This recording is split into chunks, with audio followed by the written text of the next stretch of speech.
way to Rogers Mesa so far. And in that, if we plot the elevation of these gravels, and we know that these gravels are at different levels, we can follow most of these and just follow them just straight up through the cross-section. Even though they're partially removed today, if we just see where they were, we can even hopscotch them through and just say, that gravel is all the same gravel that used to be at that time. We can follow the old river path doing that up. And so I think this one down here we call the gravel number 3. This one that we're standing on here is what they call gravel number 4, or what I would call it. The next one up, right up there, is called gravel 5, and so we can just start, naming and following all these gravels around. A funny thing happened when we got down here. We started counting gravels and looking at them, and over here we're like North Fork, North Fork, North Fork, North Fork. Okay, it's all working out. Over there, we went Gunnison, Gunnison, Gunnison. They're all matching up with the gravels over here. All of a sudden we have a basalt gravel, and then Gunnison, Gunnison, Gunnison. And so we've got this extra gravel down there, and it's made out of something different than the rest of these terraces are right here. So we've got this system in place where we're seeing Gunnison gravels, North Fork gravels, and all of a sudden we've got this kind of funky looking gravel down here. And where's it coming from? So we started looking upstream right here, and we started to see the most amazing thing. And if you're clear in the back here, you may want to come over.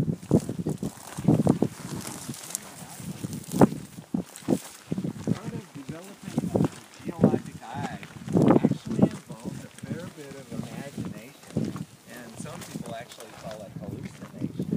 But you've got to be able to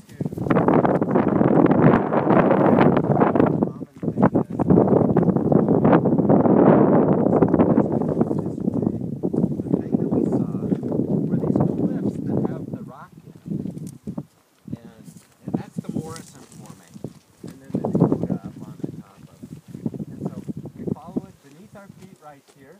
Here it goes around the side, and we can see a little piece of it right over there, and then we kind of make a jump, and we can see it over there.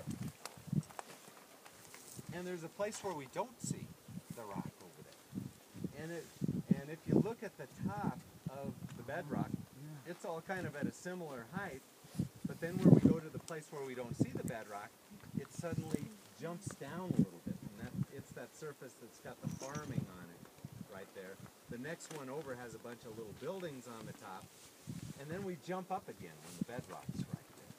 When we went over and mapped that, and actually went up the valley a little bit, what we were finding is that's all basalt gravel with great big huge boulders in it. And we can even see them from here. In that nearest one, see all the black, all the great big black pieces? Well, those are a lot bigger than this stuff that we're looking at right here. And some of the bigger ones over there are about as long as I am high. So it's carrying down 6-foot boulders in it. And when we start, and it also kind of goes down into the canyon. And if we look at them close enough, we can actually find the bottom of the basalt, and we can find a river gravel, just like this at the bottom. And it's at the same height above the river as this little terrace is, right here. So this is something that happened after the 3 gravel got deposited going down the canyon. Once we started mapping this, these are kind of nice because you stand on the top of them and you see where they're coming from. So the North Fork River curves around to the right this way, but if you're standing on that surface right there, where is it going? It's not going the same way the river does. The uphill on that surface right there goes right up into Rogers Mesa. And if you look at Rogers Mesa on a map, it kind of comes through LaRue Creek Canyon, and then it just forms this great big Christmas ornament looking thing. And it's one of these old fans that comes down from a side street up from Grand Mesa. And so it's got different ages to it, and we can follow out different surfaces in the Rogers Creek fan to wherever the river was at that time. And so we've got older basalt gravels that are coming on older river gravels. And finally we go down to the 3 level, and we've got this big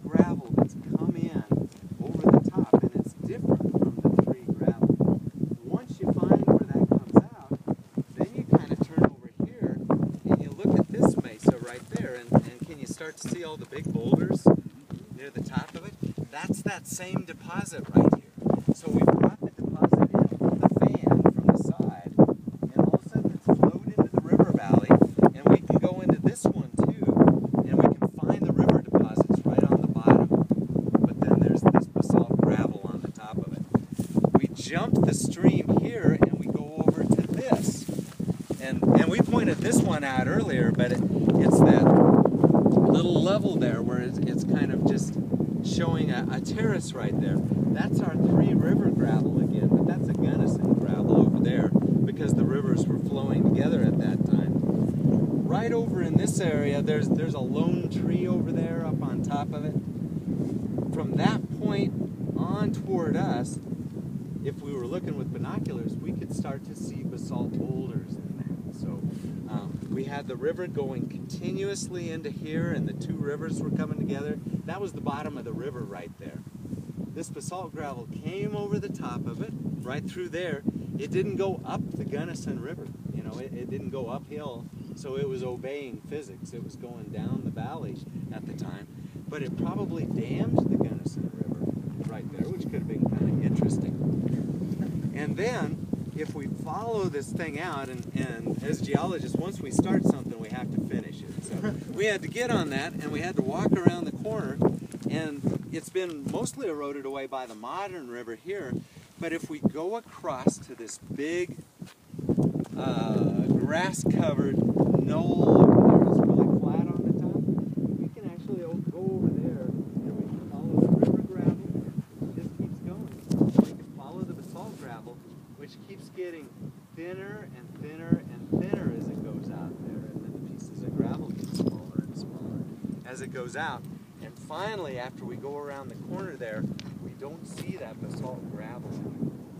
So, thinking of the situation that has to do it, it had to be one of these big mud flows carrying the basalt boulders coming down the Root Creek, and takes it out across the fan, and it was so fluid that it just kept going till it hit the North Fork Canyon.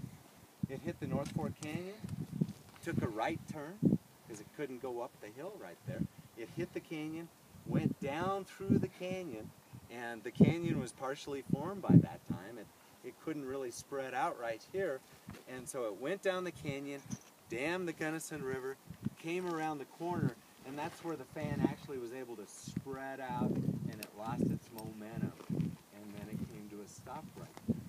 So everywhere from about that point on down to here, we've got this extra gravel in our sequence. But we can go upstream and downstream and kind of put together, it's kind of like the whodunit. It's Colonel Mustard with the candlestick, right? and we can go up and we can see these deposits that we have a sense of from all over the place. And we can follow one particular event